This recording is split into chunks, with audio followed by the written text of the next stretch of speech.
Degree দ্বিতীয় বর্ষ পরীক্ষা ২০২৫ ব্যবস্থাপনা তৃতীয় পত্র ফাইনাল সাজেশন একেবারে সংক্ষিপ্ত সাজেশন খ এবং ঘ বিভাগের সাজেশনগুলা। তাই প্রত্যেকে ভিডিওটা না টেনে সম্পূর্ণ দেখবা। যারা এখনো চ্যানেলটি সাবস্ক্রাইব করেনি চ্যানেলটি সাবস্ক্রাইব করে রাখবা সকল ভিডিও সবার আগে দেখার জন্য।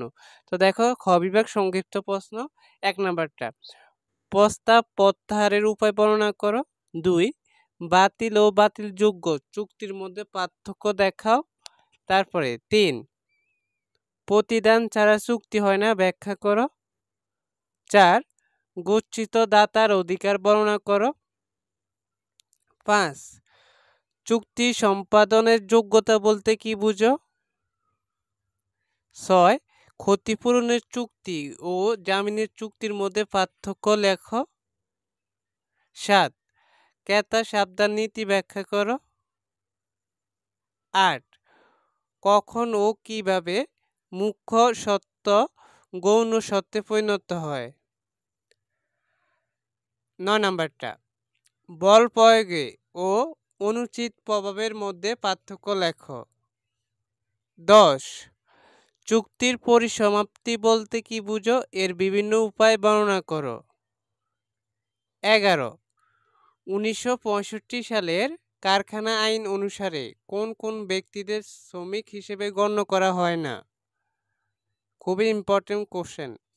১২, কি কি কারণে কোনো শ্রমিক সঙ্গে নিবন্ধন বাতিল হতে পারে। ১৩, প্রস্তাব কি, প্রস্তাব কিভাবে অপহরণ বা অপহৃত হয়। ১৪, মৌনতা কি প্রতারণা হতে পারে, যদি হয় তবে কখন। ১৫, কর্মসূচি ও বরখাস্তকরণের মধ্যে পার্থক্য কি। এই সংক্ষিপ্ত ১৫টা পদ থেকে ভালো করে পড়ে নিবা। তারপরে ঘ বিভাগ রচনামূলক প্রশ্ন। দেখো ১ নাম্বারটা, ক, চুক্তি ও সম্মতির মধ্যে পার্থক্য লেখো। খ, সকল চুক্তি সম্মতি কিন্তু সকল সম্মতি চুক্তি নয়, ব্যাখ্যা করো। এটা পড়বে ভালো করে, খুবই ইম্পর্টেন্ট আছে।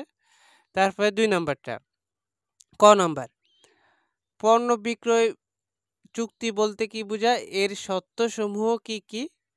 এরপরে খ নাম্বারটা দেখো, কোনো বিক্রেতা তার নিজ অপেক্ষা পণ্যের উন্নততর সত্য এর ক্রেতাকে অপহরণ করতে পারে না, ব্যাখ্যা করো। ৩ নাম্বার, ক, কোন কোন অবস্থায় প্রতিনিধিত্বের পরিসমাপ্তি বা অবসান ঘটে।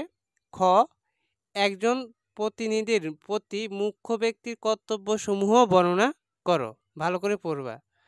৪ নাম্বারের, ক, শিশু ও কিশোর শ্রমিক নিয়োগ সংক্রান্ত আইনের বিধানসমূহ আলোচনা করো। খ, শ্রমিক ছাঁটাই সংক্রান্ত বিধানসমূহ উল্লেখ করো। ৫ নম্বরের, ক, অতীত প্রতিদান বলতে কি বোঝায়। খ, প্রতিদান সংক্রান্ত চুক্তি আইনের বিধানগুলো আলোচনা করো, ভালো করে পড়বা। তারপরে ৬ ক, গচ্ছিত দাতার অধিকার বলতে কি বোঝায়। খ, গচ্ছিত গ্রহীতার দায়িত্ব কর্তব্য আলোচনা করো, ভালো করে পড়ে নিবা। তারপরে ৭ দেখো, ৭ ক, ১৯৬৫ সালের কারখানা আইন অনুসারে শ্রমিক এর সংজ্ঞা দাও। খ, ১৯৬৫ সালের কারখানা আইনে শ্রমিকের নিরাপত্তা সংক্রান্ত যে সকল বিধান রয়েছে সেগুলো উল্লেখ করো। ৮ ক, প্রতিনিধিত্ব চুক্তি কি, বিভিন্ন প্রকার প্রতিনিধি সম্পর্কে আলোচনা করো। খ, উপপ্রতিনিধি ও সহপ্রতিনিধির মধ্যে পার্থক্য দেখাও। ৯ ক, প্রতারণা ও মিথ্যা বর্ণনার মধ্যে পার্থক্য কি। খ, প্রতারণার পরিণাম উল্লেখ করো। ১০ ক, ধর্মঘট ও তালাবদ্ধকরণের সংজ্ঞা দাও।